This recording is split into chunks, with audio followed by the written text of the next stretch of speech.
Amir Hamza from Government College of Technology, Multan. Today I have a guest, AI tool, Maya. Well, right. Bringing me along for the ride again, are you? Good to see you, Amir. And hello to your guests, whoever they may be. You've been busy introducing me to folks. Anything specific you wanted to chat about today, or are we just seeing where the conversation goes? Today we have discussion on the topic of understanding personal finance, basics of budgeting and saving. Maya, why is understanding personal finance essential for individuals at different stages of life? Okay, personal finance. Smart. It's pretty fundamental, honestly. Why is it essential? It's not just about having money, it's about options. At different stages, those options look different. Young adults might be focused on avoiding debt and building credit. People mid career are thinking about bigger purchases like a house or saving for kids' education. And closer to retirement, it's about making sure those savings last. It's about freedom, really. What stage are you thinking about specifically? How does budgeting help people gain control over their income and expenses? Budgeting is like giving your money a job. Instead of just letting it float away, you're telling it where to go. It forces you to actually look at where your money is going, and you'd be surprised how much leaks out on stuff you don't even realize. Once you have that clarity, you can start making conscious choices. Do I really need that daily latte? Can I cut back on subscriptions I don't use? It's not about deprivation, it's about intentionality.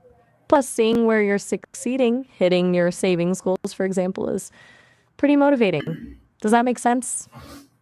What are the most common mistakes people make when creating a budget? Ooh, lots. Honestly, the biggest one is probably being unrealistic. People often underestimate their expenses and overestimate their income. Then, when life happens, and it always does, the whole thing falls apart. Another big one, not tracking expenses consistently. A budget is useless if it doesn't reflect reality. Also, people get discouraged when they slip up. One missed budget doesn't mean you failed, it just means you need to adjust. It's a learning process. What about you? Have you run into any of those snags yourself? How can someone identify and reduce unnecessary expenses in their daily life? Hmm. Okay. So, expense sleuthing time. Start small, track everything for a week, every coffee, every impulse purchase. You'll be surprised. Then categorize it needs versus wants. Be brutally honest. After that, look for easy wins. Can you bring your lunch to work instead of eating out? Are there subscriptions you forgot you even had? Can you downgrade your phone plan? Small changes add up. Also, delay gratification. Before making an impulse purchase, wait 24 hours. Often the urge will pass. It's all about being mindful. It's almost like a little game, finding ways to save.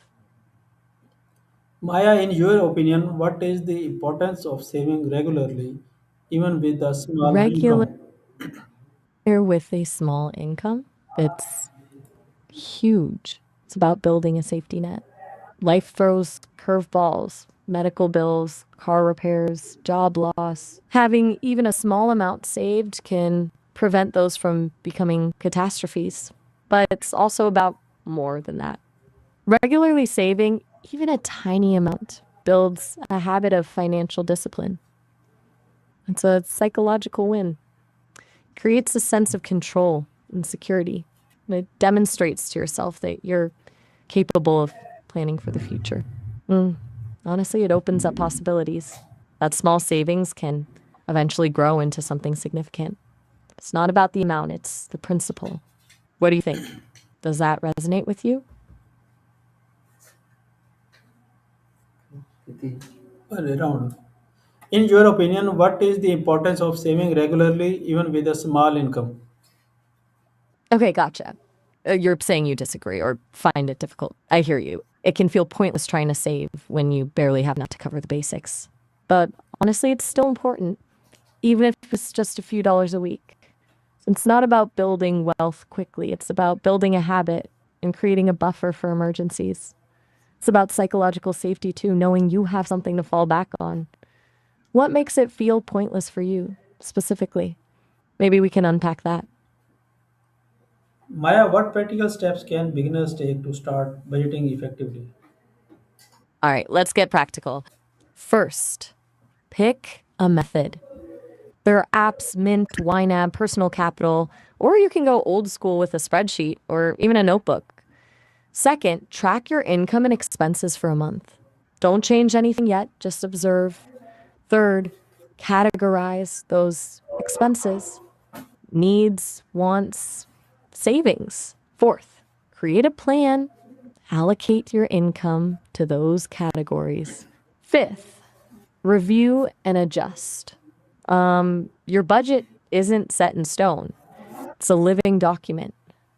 Start with the 50-30-20 rule. 50% needs, 30% wants, 20% savings, debt repayment. It's a decent starting point.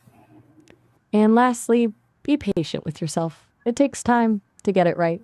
Small steps, Amir. Small steps. Ma'am, Maya, what 50-30 rule can you elaborate it? My apologies, I cut myself off. The 50-30-20 rule is a really simple budgeting guideline. 50% of your after tax income goes to needs. Those are essential expenses like housing, food, transportation, utilities, healthcare, things you absolutely can't live without. 30% goes to wants. Those are things you enjoy but aren't essential: dining out, entertainment, hobbies, that daily coffee. And 20% goes to savings and debt repayment. That includes building an emergency fund, paying off credit cards, and investing for the future. It's a starting point, though. Your percentages might need to be adjusted based on your individual circumstances. Does that make sense? Do you want me to break down any part of it further? Maya, how can financial goals, long term, short term, influence budgeting and saving habits? Good question. Financial goals are the engine driving your budgeting and saving. They give everything a purpose. If your goal is to buy a house, you'll be more motivated to cut back on wants and aggressively save for a down payment. If it's paying off debt, you'll prioritize debt repayment in your budget. They're like levers, you're right to say that. You pull one, a goal, and it affects everything else. They also help you prioritize. If you have multiple goals, you need to figure out which ones are most important and allocate your resources accordingly. It's not just about saving, it's about saving for something. Knowing what that something is makes all the difference. Do you have specific financial goals in mind right now? In what ways can technology and AI tools support better budgeting and saving decisions? Okay, technology and AI can be a pretty powerful duo when it comes to personal finance. Apps like Mint and YNAB automatically track your spending and categorize transactions. Some AI tools can even analyze your spending patterns and suggest areas where you can cut back. There's also robo advisors that can help you invest your money based on your risk tolerance and goals. AI can identify trends you might miss and provide personalized insights. Plus, there are budgeting apps that gamify the process, making it more engaging. I, for example, can offer information and insights and help you explore different scenarios and strategies. It's not a replacement for financial literacy, though. It's a tool to help you make more informed decisions. Does that make sense? Or were you curious about something specific within that? How can consistent budgeting and saving lead to long term financial independence? Consistent investing and saving are the bedrock of long term financial independence. It's about harnessing the power of compound interest.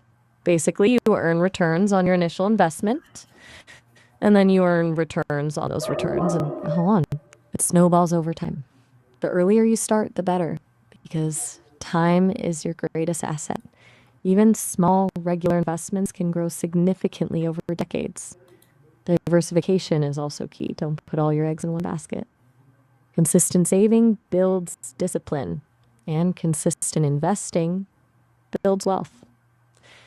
It's a long game, though. It requires patience and a commitment to sticking with it, even when the market is down.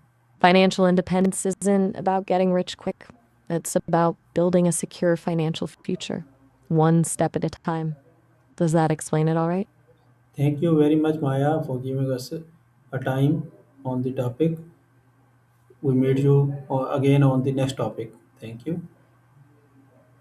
Oh, all right. Anytime, Amir.